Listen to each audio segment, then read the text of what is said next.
particular thank you to Lucian Champion, who's the Head of Investigations for Mental Health Homicide for NHS England and Improvement, and Stan Gilmore from Thames Valley Police for joining us. We're very much looking forward to your sessions during the webinar.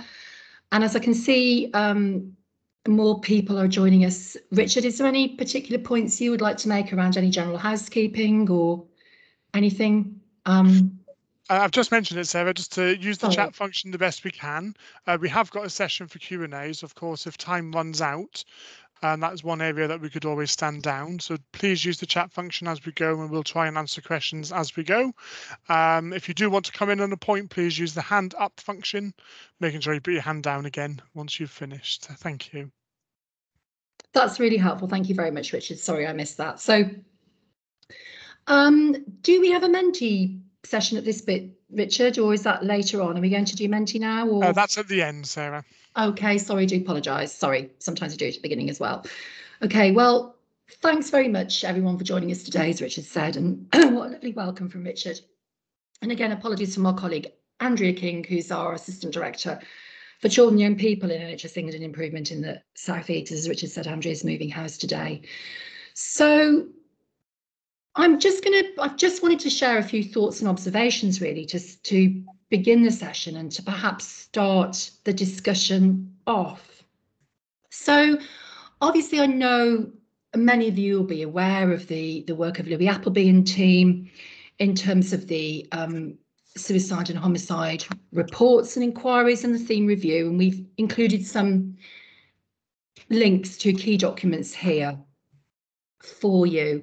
We'd hope to have somebody from the team along today initially, but unfortunately that wasn't possible. So what I've done in the next couple of slides is just share some of my personal observations from reading those documents, but actually also from my experiences, you know, as with many people on the call, as a nurse, a clinician, a nurse manager, and a commissioner, and now working in NHS England. So some of my thoughts, I guess, in terms of some of the key learnings, some of the observations that I was reflecting on, and if you just go to the next slide, Richard, if that's okay, were really regarding, obviously, first of all, and I know our colleagues will come on to discuss this further, that really robust multi-agency approaches to care planning and risk assessment.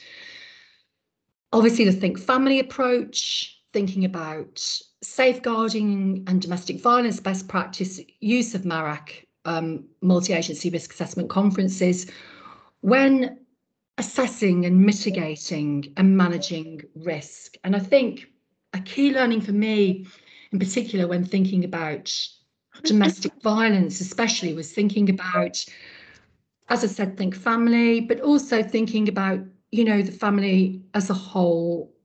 So not just thinking about risk to spouses or partners, but also risk to parents, siblings, children, essentially, and also about anybody who actually may share an accommodation with an individual. If somebody's living in supported accommodation, thinking, for example, about the risks within that residential setting that may be present for others.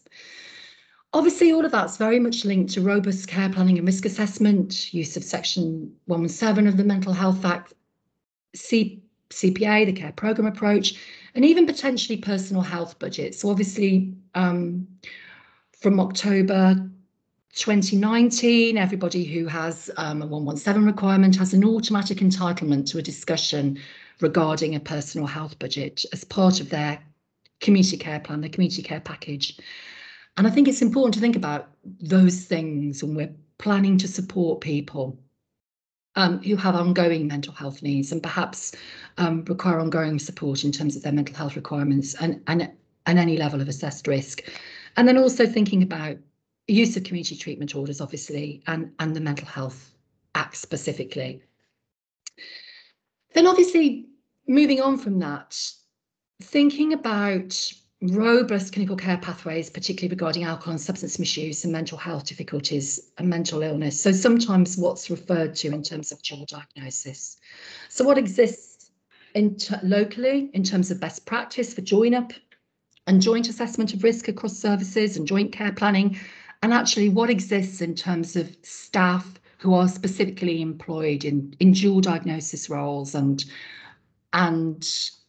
dual diagnosis services. Does that make sense? And I don't doubt that we'll hear some good practice about that today, and be very interested to hear about that in particular, because I know that as part of investment and development plans, systems are looking at the development of dual diagnosis services and dual diagnosis specific roles. Then obviously, of course, again, thinking about support for patients and service users who are, horrible expression, I think, who may have traditionally fall into the category that we might describe as difficult to engage. So what is that assertive outreach offer, if you like, regarding people who are difficult to engage, if assertive outreach is the right expression? And how does that encompass, you know, all partners, voluntary and community sector services, for example,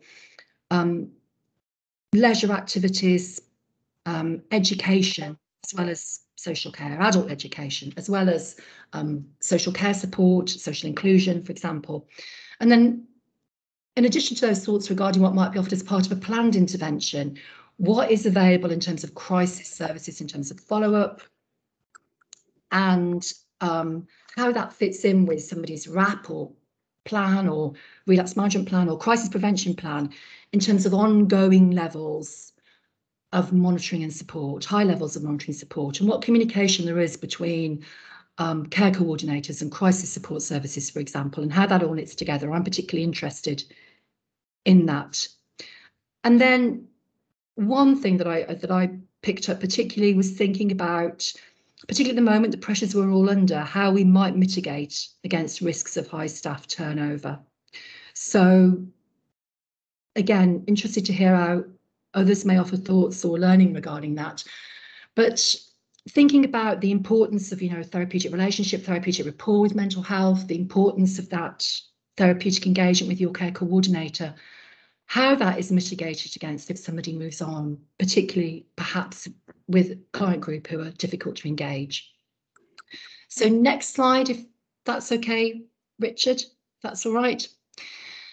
And then, of course, thinking about nice compliant clinical care pathways. Obviously, there's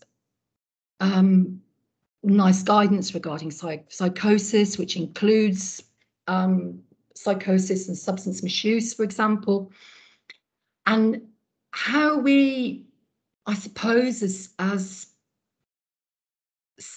you know, sort of frontline staff, but also service leaders and system leaders, how we develop those clinical pathways locally so that they are nice compliant, but also meet our local requirements and meet them in a sense as a response to learning as well. So post an incident or post a review, what did that tell us actually about the clinical effectiveness of our services, the safety of our services, and how to review and change and transform and modernise regarding that learning? And again, I know there'll be a lot of learning from that on today's session.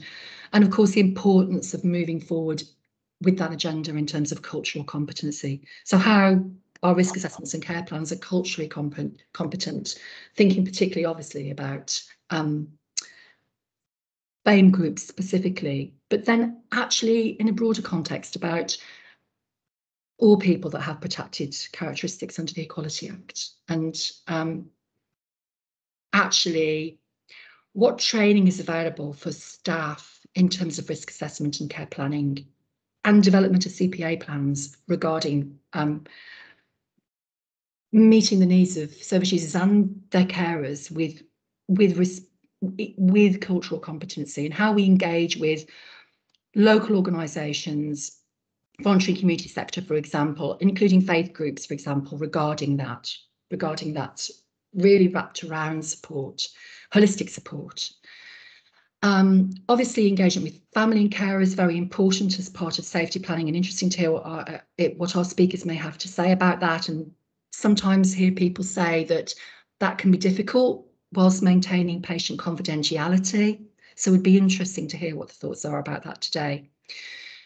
And then particular thoughts regarding around how we develop staff safety, lone working, and use our corporate risk assessment, risk registers and team risk registers and team risk assessments to actually inform that agenda. And again, how we share that information with partners. So how do we think about the safety, you know, of the staff in statutory services, but also then the staff working outside statutory services, and how is information shared and protected to develop that, if that makes sense. So obviously there's something very much about robust accommodation, reporting and recording across partners, you know, sound information sharing and governance strategies across obviously key partners, police, ambulance, health, social care, and the voluntary community sector, as I said. And then perhaps for me, there's something about learning from reviews and how that learning is shared and disseminated and is used to adapt training programs, whether that be mandatory training around safeguarding or domestic violence, for example, and risk assessment and care planning, or you know, other forms of bespoke training that may be required, both within, again, statutory services, but across the broader piece, if that makes sense. And did you just want to go to my next slide, Richard, if that's okay? Or that's back to the agenda. So back to the last slide, sorry. So those are just some very personal observations for me, really, within the context of setting the context for today's speakers and thinking about some of the key issues with mental health and specifically mental illness, and how we might want to respond to the issues, the issues and the learning in relation to very serious incidents, and how we might think about how we transform and adapt and develop and improve services as a result, and specifically how that then translates into very improved outcomes for individuals, whether that be in terms of you know, how we monitor and collect those outcomes, as I said before, as part of a clinical pathway, or whether it's perhaps a more personalised approach in terms of a very personalised care plan, but obviously thinking very much, as I said earlier, about staff training. So that was really how I wanted to set the scene, if that's okay, everybody. So next slide, Richard, if that's okay. And so what I'd like to do now is introduce Lucian Champion, Head of Investigations for Mental Health, Homicide, Financial Synergy Improvement. Thank you very much for joining us today, Lucian. And hand over to you for your section of the webinar. Thank you. So thank you, Sarah. As Sarah said, I'm Head of Investigations for NHS E&I. I've been in that post for about the last 6 years. The job itself, just as way as an overview, involves commissioning and managing independent investigations following mental health homicides and other serious incidents in provider and commissioner organisations. Day to day, I try and support commissioners and providers through the process, as well as victims, families, and perpetrators and their families.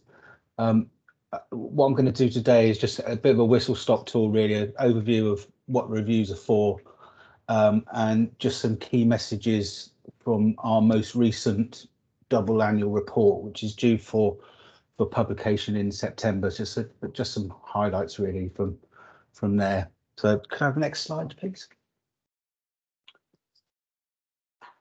I thought it would. No, can I have the slide before that? Sorry. So in terms of mental health homicide reviews, just to say when they're commissioned. So they're commissioned under the serious incident framework, which we all stick to as health providers, and is in the sort of future iterations of the PSIRF, so the Patient Safety Incident Review Framework, I think is what it's called. And essentially, we commission an independent investigation when that homicide has been committed by an individual who's been in receipt of care for the previous 6 months. So that's specialist mental health care. The time frame is a bit of a guide. If it's 6 months and a day, we'll review that. Part of the investigations are also, I won't go into detail on this, but to comply with our obligations under Article 2 of the European Convention of Human Rights, which essentially means as public organisations, we need to provide a transparent, independent review when things go wrong. The reviews themselves are care and treatment and system focused. We have to be very clear that they're for learning, they're not about culpability. And we commission them via an independent investigations framework, which is a framework full of companies that are skilled in this area. So I'll have the next slide, please. So just really quickly, this is where mental health homicide incident reviews sit in the kind of community of reviews, if you like. So we have domestic homicide reviews from the community safety partnerships, child safeguarding practice reviews from the safeguarding children's partnerships, and safeguarding adult reviews from the safeguarding adult partnerships. And then we have mental health homicide reviews that are commissioned by NHS E&I. There are some commonalities between them. I would suggest they're all for learning, not culpability. The culpability issue is for the police and the coroners.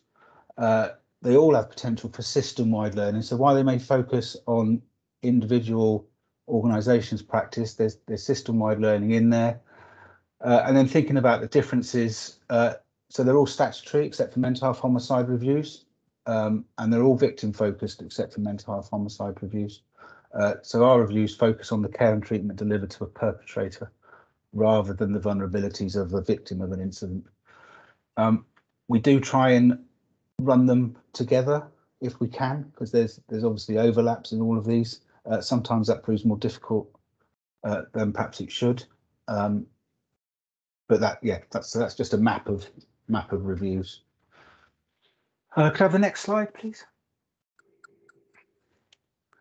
So the next few slides really just going to be a bit of a dump of information that we've gleaned from our most recent annual report. So there's some quantitative data about who, how and why.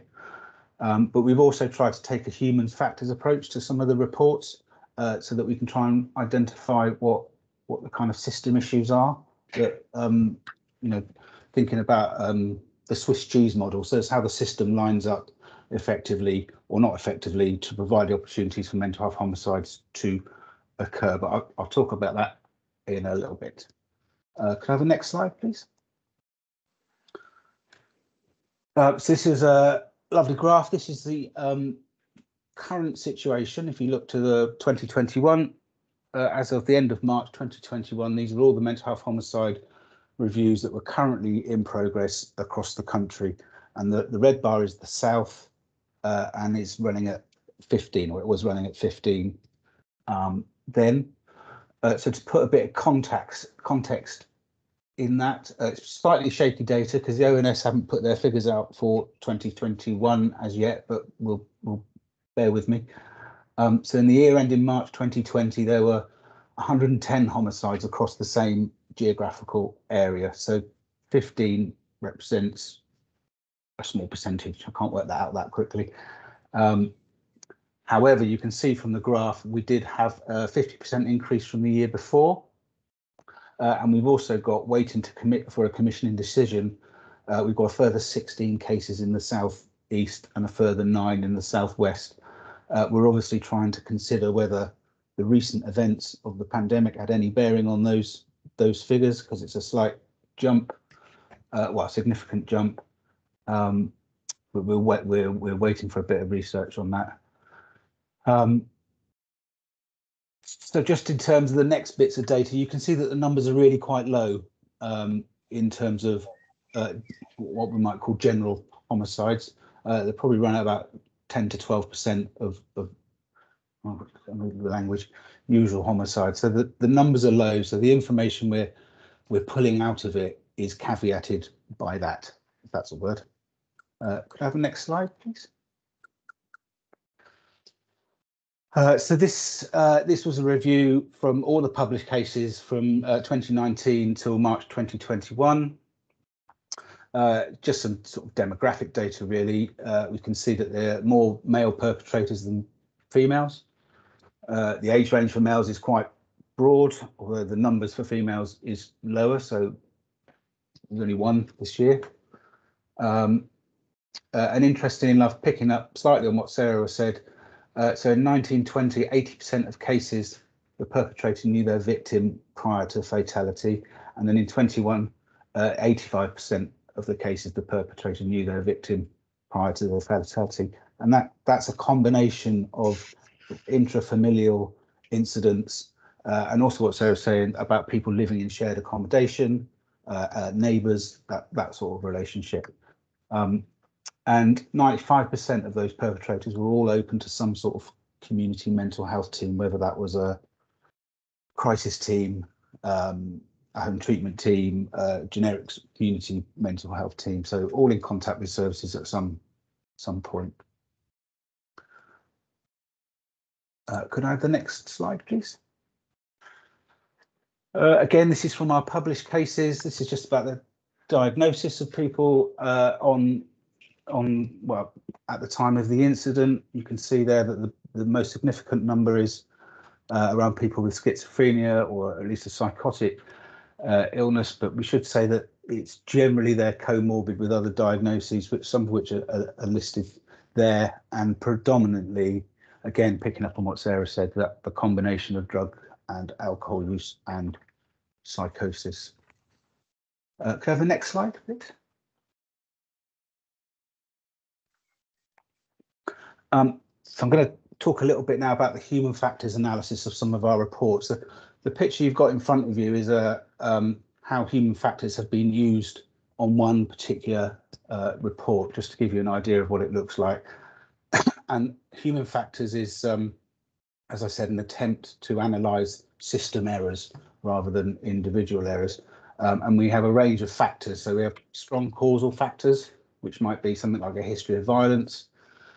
We have contributory factors, which could be something like decision making, like by clinical teams.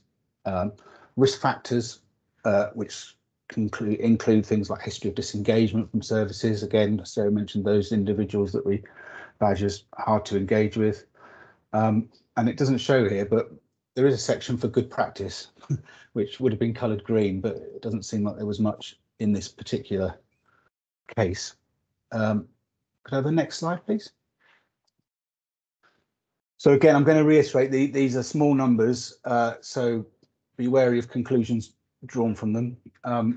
This graph gives us a kind of picture of what they call preconditions and situational factors. So environmental factors, technological factors, behavioural preconditions, those sorts of things. And just as a kind of extraction from that graph, I've pulled out that some of the highest are around people having a history of violence prior to an incident, poor recording leading up to an incident, communications between teams, a known forensic history that's not necessarily considered, communications with families, and communications between services. So that might be police, housing, health and primary care. And then we've got some prominent causal factors, and they include previous, current self-harm or suicide attempts, history of being in prison, history of substance misuse, inability to follow care plans, so where people are either just too chaotic to follow a care plan or don't understand what's in it, or just can't regularly take medication, things like that. And then we have some strong causal factors leading up to incidents, which kind of relates back to the intrafamilial bit, so where there's relationship issues, divorce, breakup, sort of morbid jealousy, those sorts of things, and slightly left field, but a history of or an active interest in animal cruelty comes up there as a bit of a red flag. Next slide, please. So the human factors also looks at what they class as acts and admissions. So these are errors essentially. They might be an error in practice, they might be an error in sticking to a policy, but they're always kind of near to the incident itself to be included as a human factor. So the most frequent, again, is around risk assessment. So risks not being fully identified, assessed, planned for, a risk management plan not being adequate, new risks not updated, the appropriate level of risk not identified, particularly around suicide and self-harm, and obviously in this case harm to others. And within that, there's a kind of reliance on self-reporting and an absence of talking about those risks with the families that are supporting these individuals. And a big one, and it's difficult, I think, because we're all running different IT systems, is not seeking or not having a full health history for individuals. There's a number of team coordination and communication factors, so inaccuracies or omissions in documentation, particularly around diagnostic information and risk assessment, as I just mentioned. And then a kind of deficit in coordination or communication between clinical teams and services, and in particular around substance misuse and mental health services. I think that's been compounded over the last few years, perhaps, with those services being commissioned in slightly different ways and not necessarily matching up. And then there's what they call concordance factors, which essentially is not implementing a provider's policy or process or protocol for care, and not seeking collateral history of previous treatment from other agencies, which goes back to not seeking a full health history. So that's a bit of a quick run through and a slightly high level view of what we're seeing as I don't want to use the word precursors to homicides, but these are things for people to reflect on in their practice, really. If I could have the next slide. So we've tried to pull these things together into a set of themes. I've picked 4 to talk about really briefly today. We would usually have a sweepstake in betting that most people could name all 4 without ever reading the report, but we'll go for the first one, which is risk. So risk assessment features in every single report we have, and broadly speaking, it will be around family involvement in risk assessment, management and planning, staff not really understanding the risks that are being presented to them, perhaps minimising those risks, not getting full histories, an absence or inadequate relapse signatures so people understand what's going wrong when it's going wrong, people not having full access to forensic histories, a lack of triangulation across agencies around risks, so particularly thinking about things like MAPA, and when a housing association has information that doesn't get shared with a clinical team and vice versa. And then leading on from that is around safety planning across agencies. So we see that quite often, it's quite siloed. The next one would be communication. I touched on this briefly already. It always comes up. So communication between agencies. So that might be police and healthcare, communications between services. Again, that can be between crisis teams and community teams and primary care. Effective communication with families and effective communication within teams. And obviously the communication one affects the risk one affects the communication one. And moving on to the next one, if possible, would be family involvement. And obviously communication affects these. So we see a lack of family involvement in contingency planning. I think, as Sarah said, people feel inhibited by concerns around breaching confidentiality or sharing information. We don't see families involved in history taking or history giving around what people are, where they are in their kind of journey of mental health. We often see that risks aren't proactively shared with families, and sadly enough, particularly when those families are the focus of those risks. And we often see that families are kind of, and children in particular, are designated as protective factors to people's either intent to self-harm or take their own lives, or as a protective factor to not going on to kill somebody else because they didn't want, people don't want to not see their kids again. And that's an unfair pressure to put on children, I would suggest. And fourthly, and finally, again, Sarah touched on this, this is around dual diagnosis. And I'm going to use that term quite loosely. I'm not just talking about psychosis and drug and alcohol use. There's often what we are seeing in our reports is the perpetrators in these cases often have adverse childhood experiences. They may well have PTSD, either undiagnosed and or untreated, and that can be because of their kind of chaotic nature.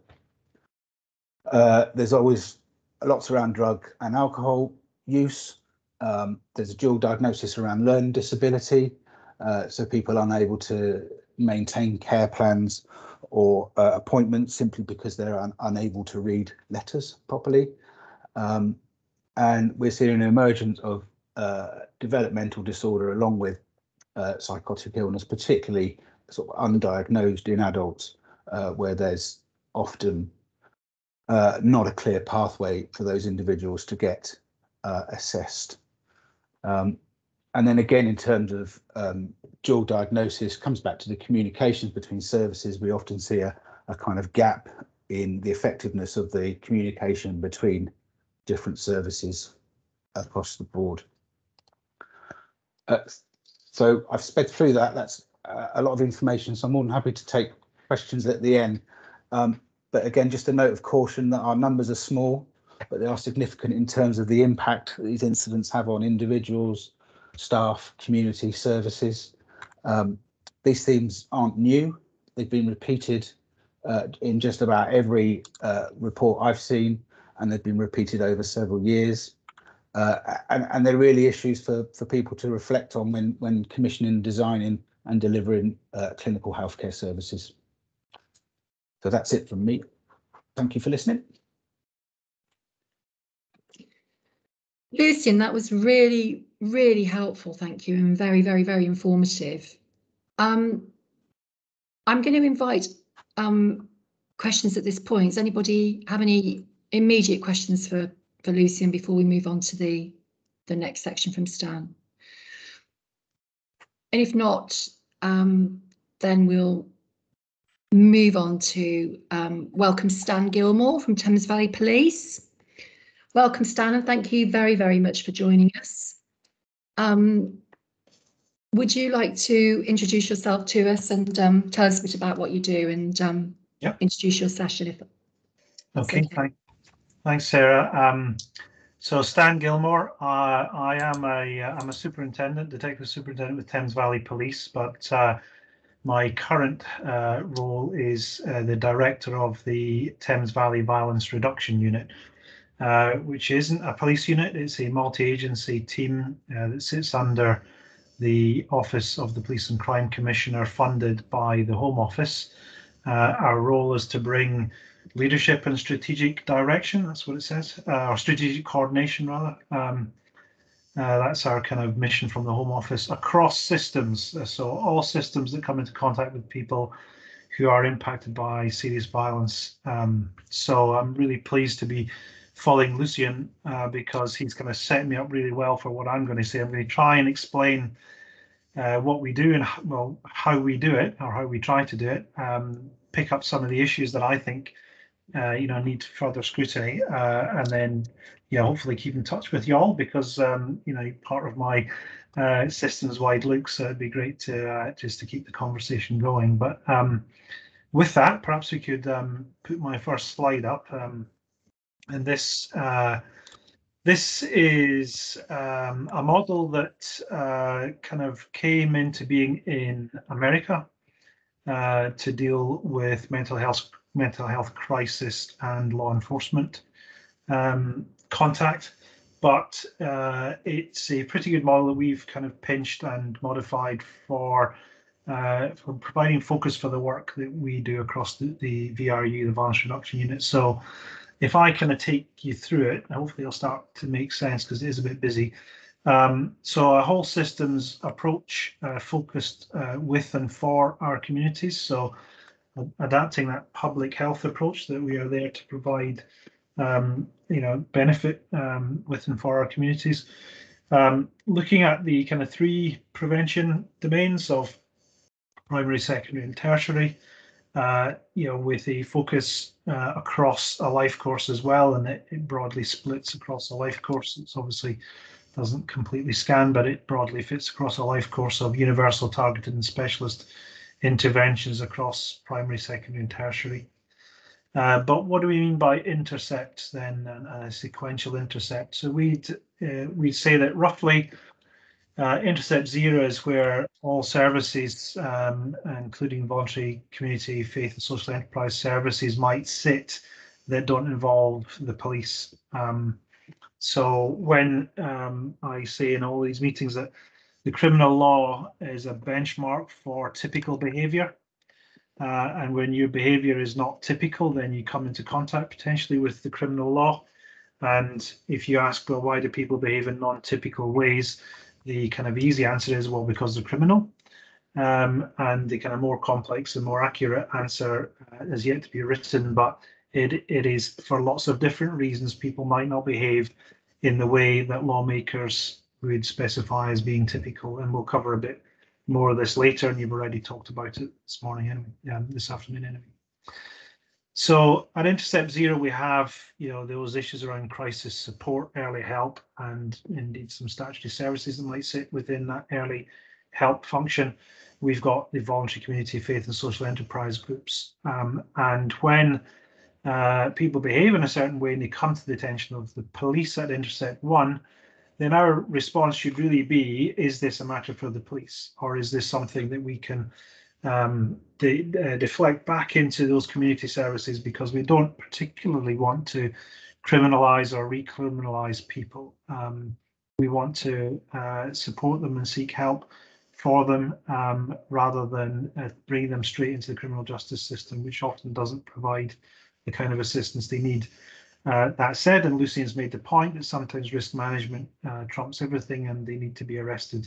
But once they are, what can we do around deflecting and diverting them, certainly diverting them from criminal justice into the services and support they might need, taking it on board issues of contextual safeguarding, of focused deterrence and how we engage people within programs, and taking a problem-solving approach at that first contact. And then so it goes throughout criminal justice system. So in custody, what can we do to divert people if they're in custody? We know that from the data we've got, and I'll mention a bit more about data shortly, but we know that people who become suspect in serious violence, up to 3/4 of them appear in police custody in the 2 years prior to becoming a suspect. So we've got a real opportunity in police custody to deal with the majority of people who go on to become suspects in violence. So there is a great opportunity there, not only to understand their needs and their vulnerabilities, but to be able to address them at an early stage, or at the very least communicate them further into the criminal justice system should they present into court and then prison, and then through prison services back into reconnection with our communities, and then perhaps, if the needs are there, into longer term offender management. So that's the kind of spine, if you will, the structure of the kind of VRU, the points that we're working across, how we keep our focus on primary and secondary interventions, where all of the kind of focus and all of the money tends to be on the tertiary end. So it's how it keeps us, focused across the system. So next slide. So the way that I've set the VRU up, we have these 5 kind of big thematic areas where we kind of concentrate our effort across those intercept points. Early intervention and prevention, looking at what we can do as a system, often around universal provision, which doesn't necessarily involve the police, but there may be some police-led activities in there around, for example, schools. But at that end, it's about making sure that we have an opportunity to build capacity, capability, hold systems together around provision of those Intercept Zero services and support, so that there is something we can do later on in the system to, reflect and refer people back into the kind of support that they might need. Data and targeting, we have a large data program that brings together data from a number of our partners across policing and social care, and dips in somewhat into health, and I'll cover that a bit more later. But it's the point that Lucian made. It's mentioned in every single report that I've ever read, that information sharing wasn't great. And what we see in this program is that most organizations have a very strong and very robust defensive data strategy. So everyone can tell you with whatever clarity they wish to present it in, why they shouldn't share data with you. But very few have an offensive data strategy where they say, well, actually, if we did share this data, we would have a much better way of understanding what's going on within this individual or this family or this community. and we'd be able to make better informed and smarter decisions on the kind of support that they might need and the risk management that we might need to put in place. Getting us to that point is the purpose of this work stream, and one of the things that we are focused on over the next few months is a new piece of legislation that's due to come in about January time next year around a serious violence duty. That's a duty to share information across partnerships in order to identify prevention opportunities with any local plan. And unless there is a way of doing that, and we've developed a way of doing that, then authorities aren't going to be able to meet the duty that's going to be placed upon them. So the good thing is that in the Thames Valley, we've got a mechanism to do that, and we're building our way through that and ingesting data from partners as we go through. I have to say, health are generally universally across the country the least open to sharing data, but we have got some, and it is providing some insight, but we need to have more, better and more intelligent, more offensive data sharing if we're going to hit those multiple needs that we often talk about. A work strand that looks at county line, which is a specific form of child exploitation, and a harm reduction approach to the misuse of drugs. Rather than a punishing approach, it's a supportive approach, which includes deflection and diversion into the kind of support that might be needed in order to do something around the kind of demand side. There's enough enforcement around. We do support some enforcement, but largely we're there to provide harm reduction support across the VRU and partners. Communities and partnerships, which deals with our strategic structures and making sure that where we're building capacity, that it's being joined up with the other work streams across the systems. And finally, a law enforcement and criminal justice strand, which is about making sure that we are joined up in our enforcement activity, which has to be on the back of effective problem solving and good information and evidence-based and evaluated, but also that our criminal justice system is well joined up where it needs to be. And for example, where people are brought into police custody, every effort is taken to understand their needs and vulnerabilities, and every effort is taken to join them up with the kind of support and services they might need in custody and upon leaving custody. So that's our work streams. So next slide. And this is largely what our whole system approach kind of looks like, where we are adopting a problem-solving approach across systems to bring together a kind of range of information, a range of capability in order to work more closely together in closer partnerships to provide those earlier interventions towards a cohort that we've identified through data in an evidence-based way to embed a kind of sustainable approach to violence prevention, violence reduction. The next slide. And here's a bit of a snapshot from one of our data products, and I can speak more about this, but we, in our data program, which is called Thames Valley Together, we have ingested a number of lines of data. We host them in a cloud environment where we're able to apply the power of cloud computing to understand those data better and go away from a strict performance perspective into one that maybe understands kind of multiple impact factors and behaviors a bit clearer. But here is a snapshot of our ISTV data that we have.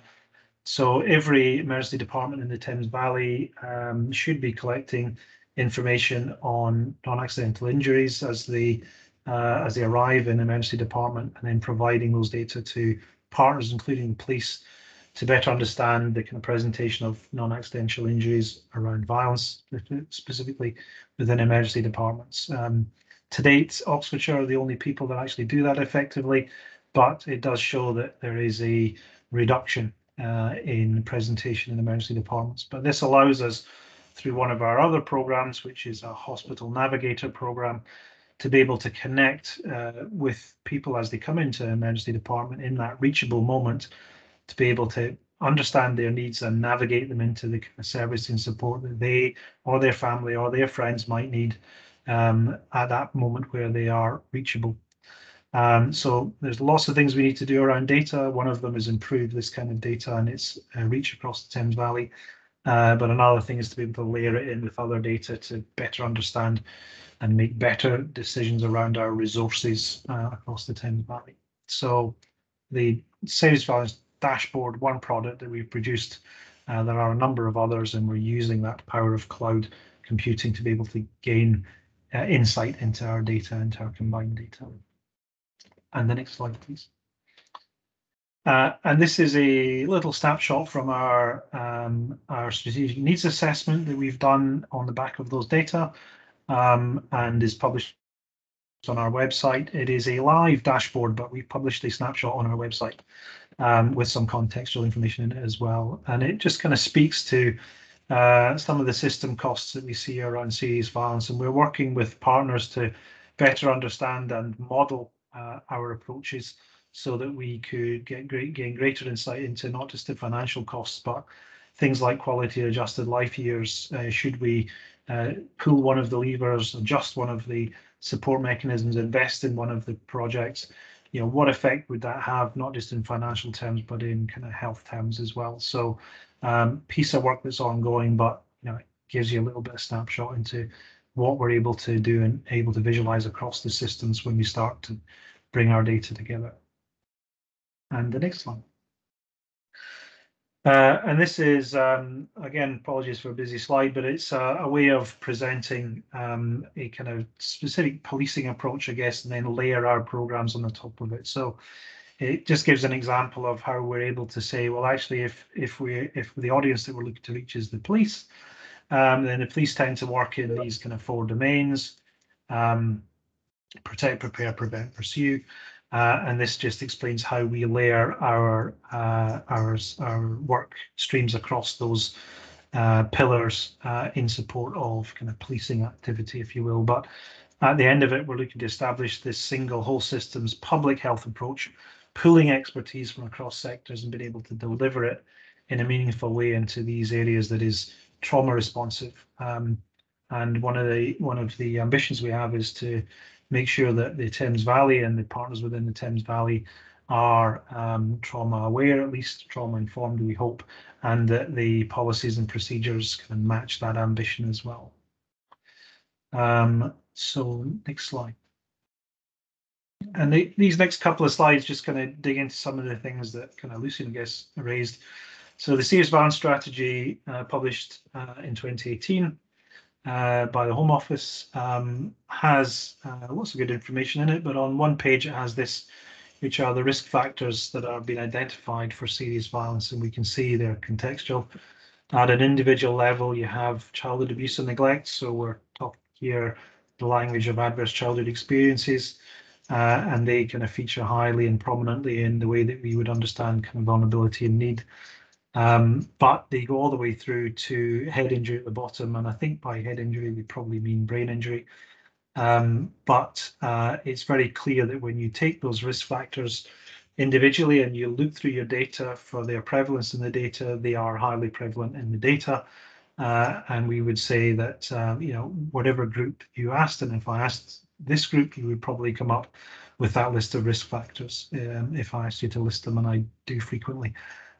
So these are the kind of risk factors that we're focusing on and looking to identify from our data any risk factors that aren't present, but obviously looking at the prevalence and then the odds ratios around those risk factors having a kind of negative outcome for people. And this information helps us to identify, you know, not just gaps in services, but preventive factors as well that we might want to support across our systems.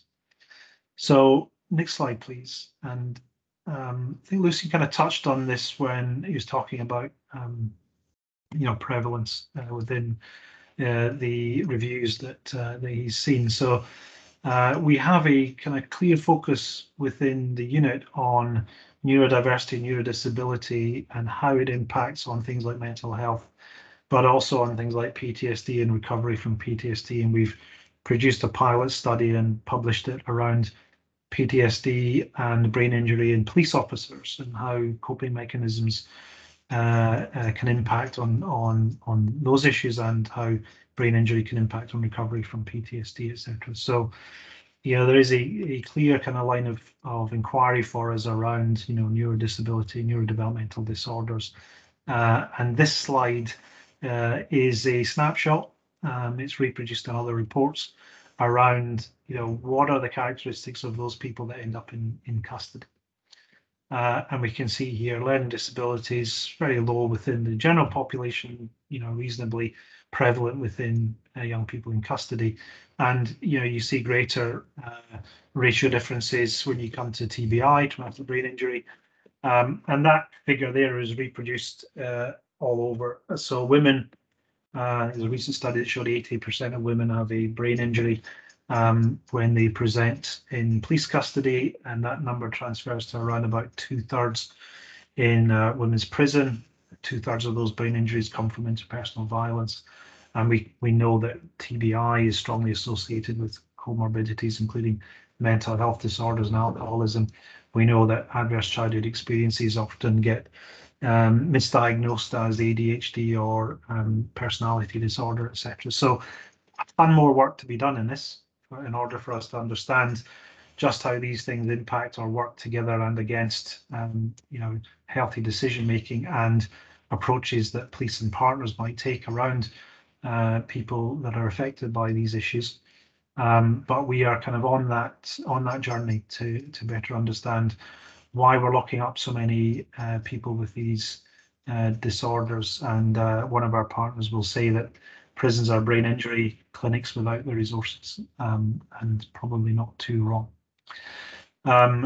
So next slide. And this is just a quote from NHS Children and People's Health around the integrated care framework for children and children leaving secure estate. And I can let you read that yourself, but high levels of trauma, high levels of neglect, coming from backgrounds of severe social disadvantage, unmet and complex needs. And there's a piece of work we're doing right now to understand the prevalence of complex needs and the support that is available or not available to meet those needs for children. And this lack of accessing services in a timely manner, despite those high levels of need. Often pathways maybe over professionalized, but don't always meet the immediate needs of children, and we can see how that affects those who come into contact with violence, and it never looks good.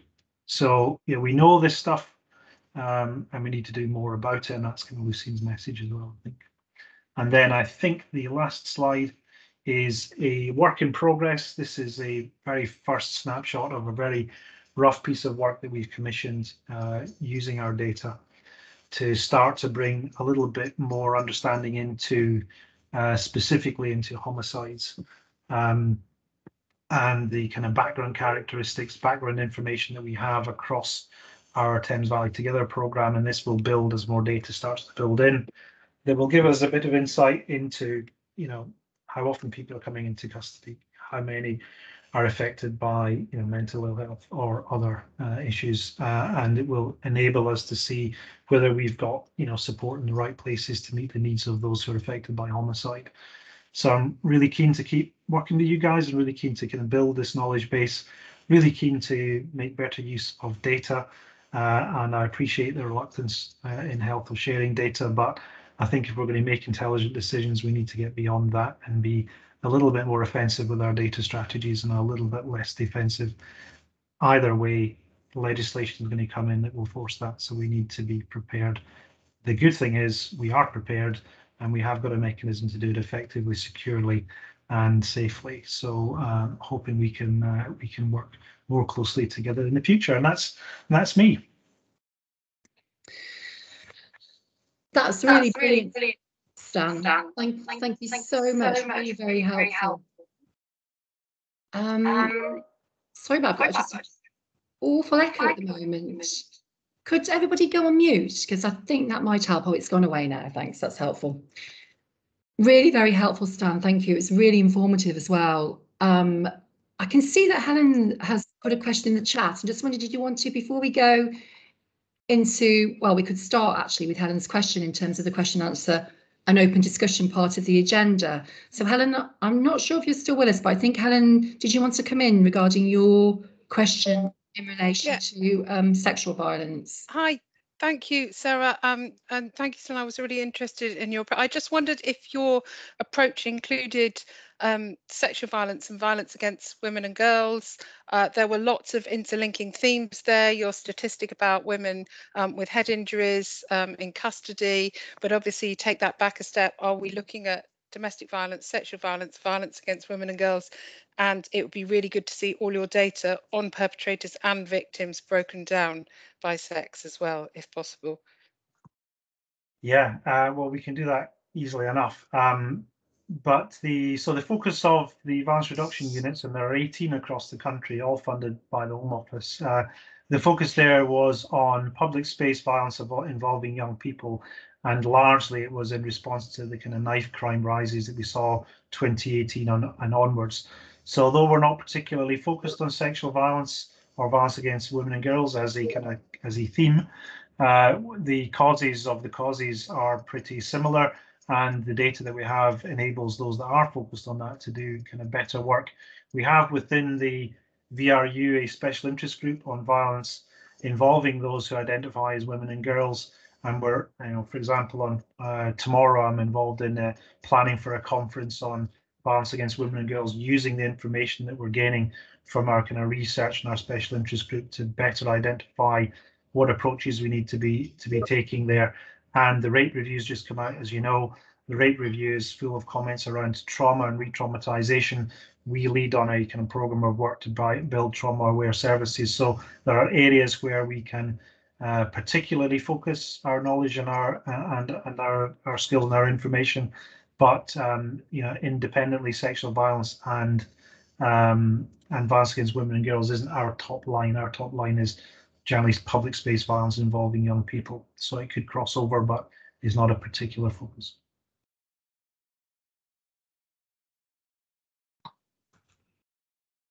Thank you, Stan. That was really helpful. I think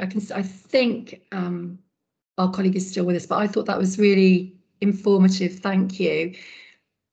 Any other questions anyone would like to come in on, or any other points of discussion for Stan and Lucian at this point? I have a couple of questions myself, but I can see Trish. Did you want to come in, Trish? Do you have a question? Yeah, hi, Stan. I'm Trish Hagan, Learning Disability Quality Improvement Lead for the South East region. I'm just interested, given the correlation between the numbers of people who've been in custody and also the associated neurodiversity, is there any work that's currently going on within your partnership around collaboration with those type of health services, particularly? And so the work that we're doing at the moment is trying to better understand, what it looks like, what the picture is, and making sure that specifically when people come into police custody, that there's a mechanism to understand, the background factors there. So I'm actively looking to build those kind of relationships. I sit on the Thames Valley Acquired Brain Injury Forum. I've, just joined that recently. So anything that you can suggest that I might reach out to, or who might want to work with us, then I'm really pleased to improve our network. Thank you. I'm happy to take that back to our areas to have a discussion and raise following this conference, because I think we need to be looking at the prevention, don't we, and working better with these people to see if there's ways of kind of directing them not into the justice system or homicide, etc. Well, they're too prevalent in the system, so something's gone wrong. Back to that Intercept Zero issue. If they have the services and support that they need, and that might be in the community, it doesn't have to be a professionalised service, but if they have the services they need, they shouldn't be coming to the attention of the police. And if they do, then they should be kind of, their needs should be understood and then moved back into the support that they require, not always criminalised. There'll be some exceptions, obviously, but certainly an approach that we'd love to take. So yeah, anything you can do to help us there, or support with our networks, then I'll gladly accept. Thank you. That's brilliant. Thanks very much, Trish. I know that will be really welcome. I can see Victoria has her hand raised. Did you want to come in, Victoria? Yeah, I just wanted to ask, thanks very much to Stan and Lucy, and I just wanted to ask a question about the slide towards the end there about the ethnicity, the amount of ethnicity that was unknown, and just to sort of explain what the sort of background to unknown is on that. I get my volume on. There are still issues with all of our data in terms of kind of recording and who records and who doesn't record ethnicity. Sure.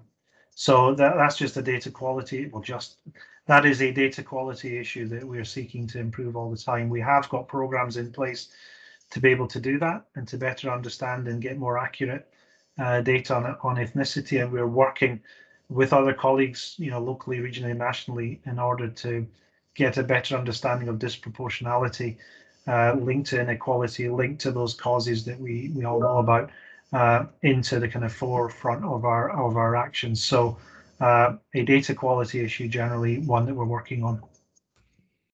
Yeah, I think it's just interesting, isn't it? Because as much as gender is like obviously really relevant and violence against women and girls, there's the cultural competency around the approach to serious violence as well. Yeah, and the understanding of what we mean by gender as well, because it's not sex. So, these are the things that we're trying to kind of build. Precisely.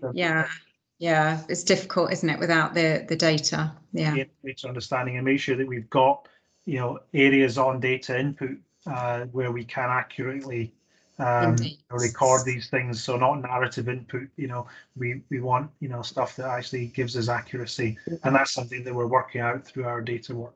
Great, thank you. I was just thinking, Stan, does that feed to your point, your wider point at all about information sharing and the legal duty, and your sort of very tactfully, slightly chiding message to health that we're not terribly good at sharing? And I think we would all, we would all acknowledge the point that you're making. I think sometimes there are obviously reasons for that, which may be outside the mechanisms, but sometimes the mechanisms themselves are not there to support really good information sharing. So could that point about ethnicity recording fall into that bigger piece about improving information sharing generally in line with the legal duty? Yeah, there's a couple of things there, I guess. One is that we're likely to see some secondary legislation coming in that will improve that ability to share information where it's collected for one purpose into another, because we know that some information can only be shared within a silo. So the serious violence duty, I think, will start to unpick some of those silos and just make it easier, for you legally to share information. But much of information sharing is really about individual perceptions and attitude to risk around sharing information. And this is my point around defensive strategies, that it's data protection is not the same as data sharing, is it? So people tend to have kind of strong ideas about whether we can share data or not, regardless of what the legislation says. And I'm a Caldicot Guardian, and I speak at Caldicot Guardian training, almost every month, it seems, around sharing data and the importance of sharing data. And Lucian's mentioned it here as well. The hypothetical risks around not sharing data are far outweighed by the absolute and tacit risk around people dying because data is not being shared, and that's the reality of it. I know of no one that's got in trouble for sharing data, but sadly I've investigated many a case where somebody's died on the back of poor data sharing, which gets recorded in every report. So I think I've said this before many times. We either stop putting that paragraph in our reports that says we weren't great at sharing data here, and maybe some of this could have not happened if we had been, or we start sharing data. And I think with the serious violence duty, we're getting to the point where we're going to start sharing data. And you can't just throw it around. You need to do it in a secure environment. It needs to have good governance. You need to use it ethically. It needs to be transparent. All of those things need to come in place, but we know how to do them. Once those things come in place and there's good governance, good monitoring, good use of data, then we'll be in a much better place to make more intelligent decisions to meet the needs of people and protect them. Thank you. That's really helpful, and I'm sure we would all agree with you. And I think Victoria, has made the point in the chat also that you know, that information sharing is probably a term that's somewhat misused, in the sense that it's a very broad term, and actually we should all probably be clearer in terms of information and purpose, but actually also what we actually mean by that, if that makes sense. And again, yeah, once you write up your information sharing agreement, you've got your governance in place. Is very clear on what the purpose is for it, and if there is a purpose change, then you need to have good governance around whether you change that purpose. So things come in when you realize, you know, you get insights from data and you say, well, actually, we don't know an awful lot about gender in this, so let's see if we can do something to better understand gender. Well, that may be a change in purpose from, you know, the original application, and you would have to refer back into your governance about whether you do that or not. But that's all part, you know, we know how to do that, and we just need to be very clear, as Victoria said, very clear on, you know, what we're going to do with it before we start doing daft things with data, because it's a minefield. But you know, it's not something that we can't do. No, that's really helpful. Thank you, Stan. And very much agree. John Paul, did you want to come in? Do you have a question for either Stan or Lucian?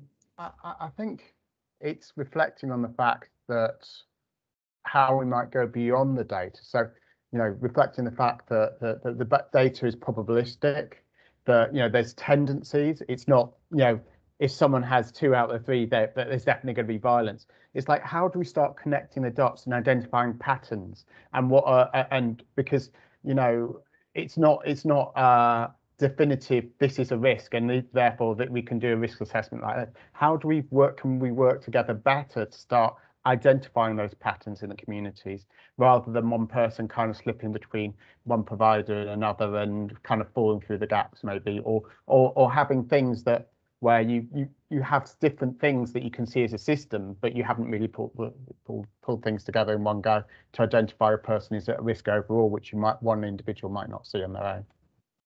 So shall I answer that, sir?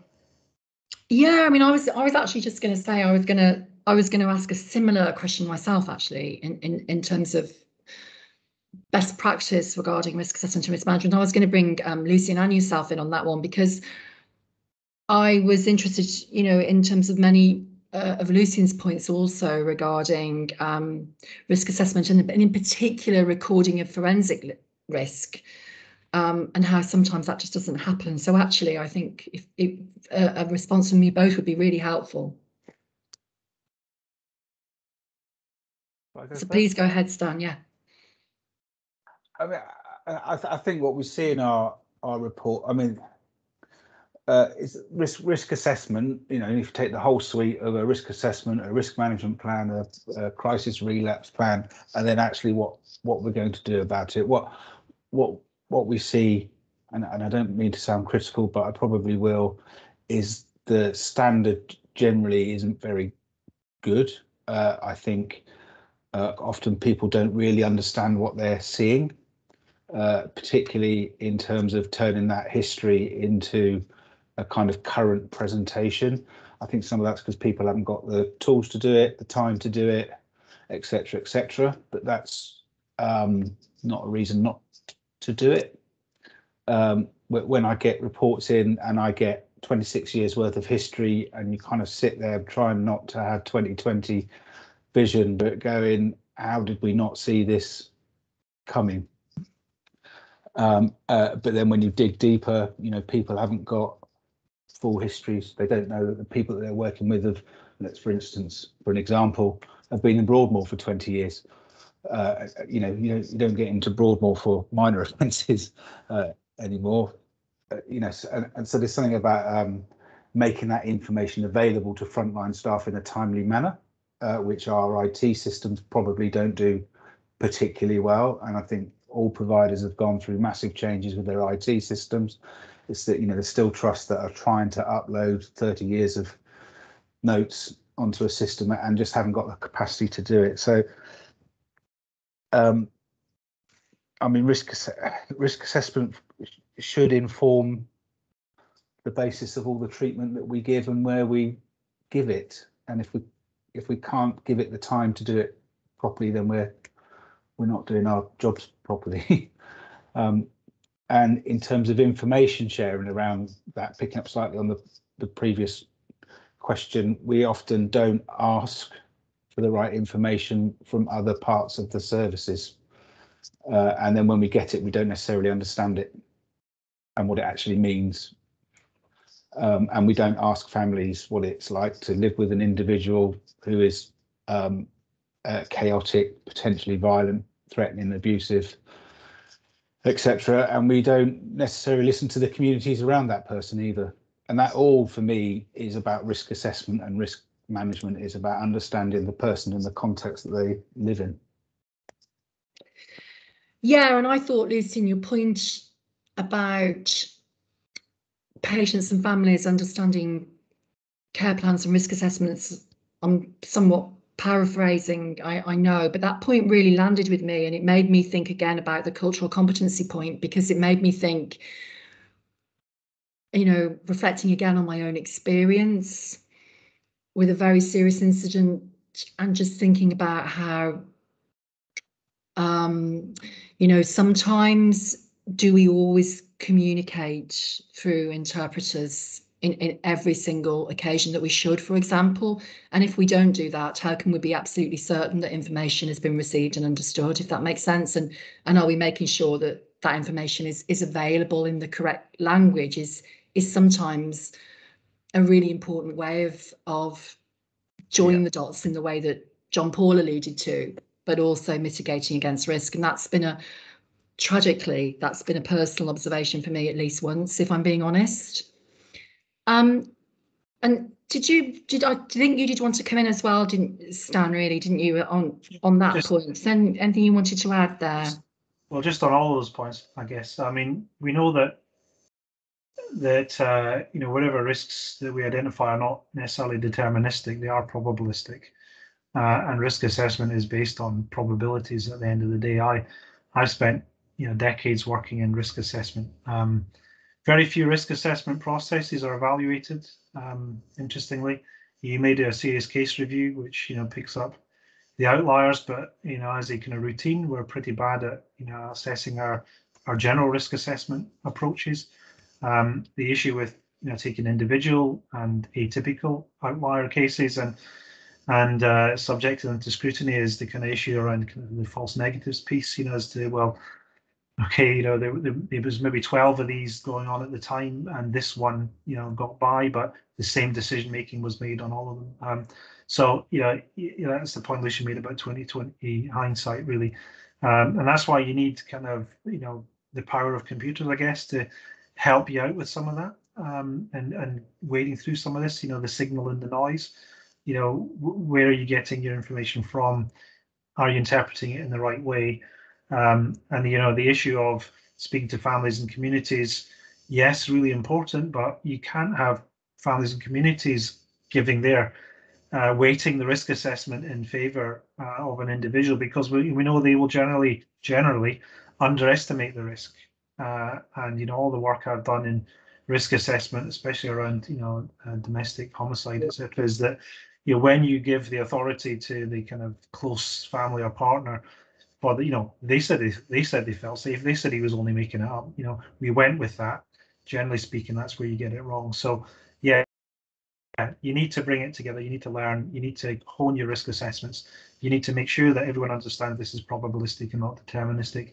But, you know, a probability is very strong, still a very strong guide to what you might need to do to prevent stuff from happening, either individually or at a kind of population level. And having an ability to see the data at an individual and a population level is really important for making decisions around resourcing. Thank you, Stan. I agree, and that's really important. I can see Sue's made a point in the chat. Did you want to come in, Sue? Sue, I think you're asking if Lucian and Stan know of any areas where the approach to risk assessment is getting it right or is exemplary that we can learn from. I was going to ask a similar point myself, actually. Yeah, that would be really helpful. I'm from Berkshire Healthcare, and we've done a lot of work on our risk assessment and safety plan, probably more so focusing on harm to others, harm from others, and harm to self. I just wondered if anywhere is getting this right, because it's something that we're really struggling with, even though we've done a lot of evaluation of the actual process and the tools that we use and the way we use RIO. It would be great if we could learn from others, really. I'll go first if you like. I mean, just two things there. I only see the ones that haven't gone very well. Unfortunately, in my role, I don't necessarily see the good ones because it doesn't come across my desk. But you know, you have to consider that the numbers, particularly of homicides, are low. Mental health related homicides are low. The numbers are coming down, so we are probably doing something right. But I think it's one of those things that we can always do better at and become more skilled at. I'm more than happy to ask colleagues around the country if anyone stands out from the other regions. But just something you mentioned there, that there's always a lot of work on risk to self and not so much work on risk to others, and that always seems to drop off a little bit. And I'm not sure why that is really. You know, I suppose we, as a health service, are rightly concerned about people harming themselves or killing themselves, or even safeguarding issues particularly towards children. But I don't think we think about it in terms of violence towards others.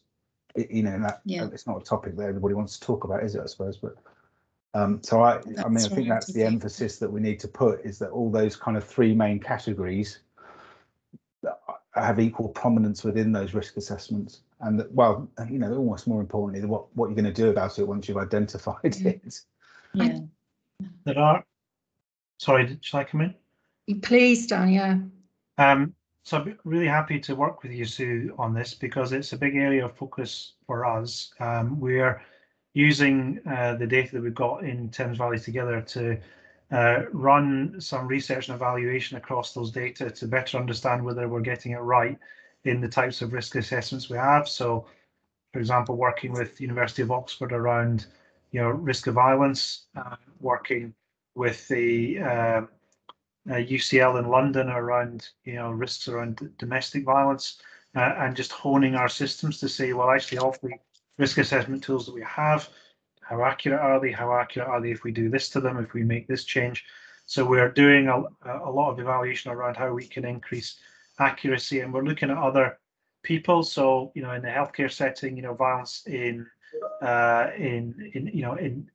hospital treatment, you know, working with mental health wards, etc., around how do you identify spontaneous violence on a ward, for example. The Brosset scale is used in some settings. We're working with the new NHS team around better understanding the data and how you know, that kind of immediate violence can be identified within a kind of 24-hour context. So there's lots of stuff that's going on. Really happy to work with you if you're doing that work anyway, and join you up with that work, because it's key to what we're doing.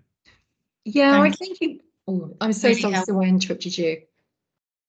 I was just saying thank you. That'd be really helpful, really keen. I'll connect with you afterwards.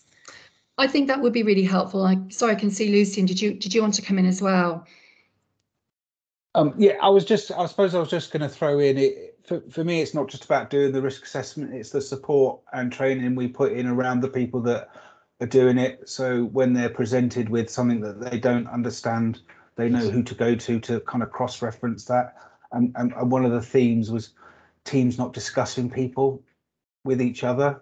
You know, most of our mental health teams will have a very skilled set of nursing and allied health professionals, but they will also have doctors. They will have a forensic protocol that they can go and ask their local forensic psychiatrist or team for review, and people just aren't doing that so much. Because sometimes those protocols aren't very clear, or the supervision isn't available because they're all too busy running around looking after people. So there's something for me about making the time and space to do it effectively, and you'll probably find that most of the tools that we've already got are probably pretty good.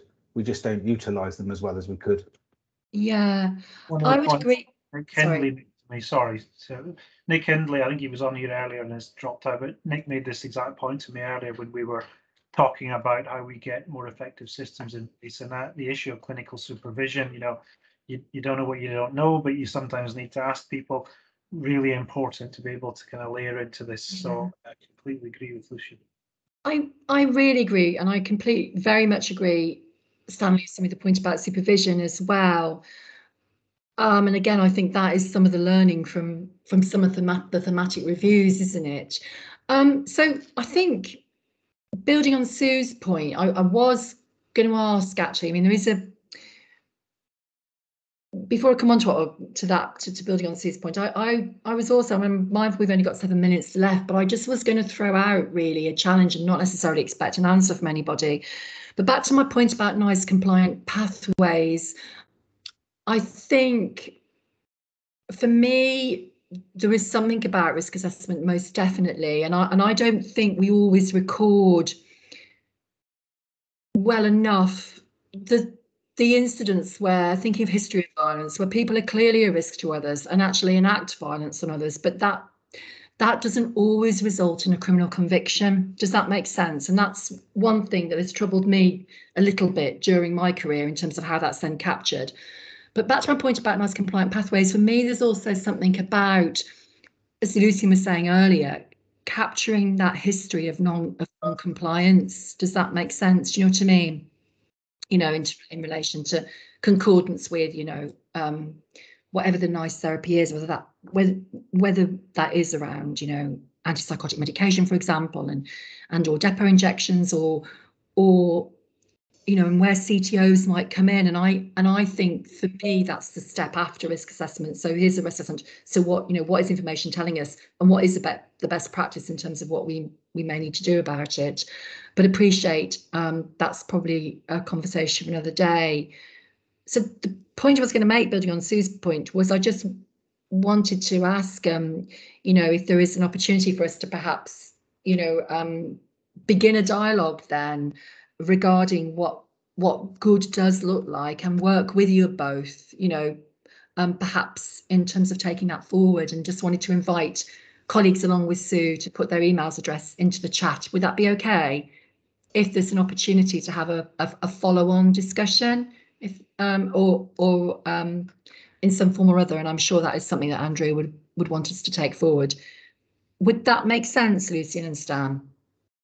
And Lucian, I think when we had pre-meet, you mentioned to me that Louis Appleby has now been stood down from the homicide element of the work. So perhaps a sort of a local community of learning or practice might be a really helpful way of looking at what we can do locally.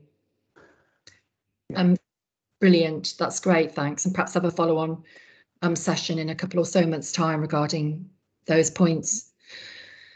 So look, if it's okay, I'm going to draw us to a close, because I know that Richard will want to do Menti, and I'll get in a load of trouble if he doesn't. And I could see that he was very unimpressed when I thought we were doing it at the beginning. So apologies for that, Richard. So did you want to come in now and take us into Menti? Yes, can everyone hear me? I'm mute. We can. Now. Thank you.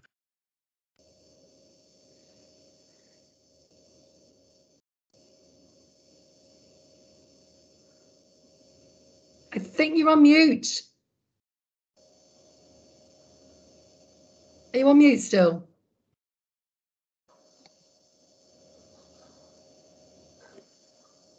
So I think Richard may have technology issues. Do you have tech issues? I do. Oh, no problem. So tell you what, if Richard's got tech issues, should we call it a day there? Say thank you so much to Stan and Lucian, because it's really been incredibly informative. And I think John Paul's point is really vital, that we know we're talking about small numbers, but as both Lucian and Stan said, it's small numbers with an absolutely massive and catastrophic impact, obviously. So really look forward to talking again on the subject, and please put your email addresses in the chat if you're interested in taking it forward in terms of next steps and learning and developing best practice. Thank you very much, everybody. Take care and speak soon. Bye-bye. Bye.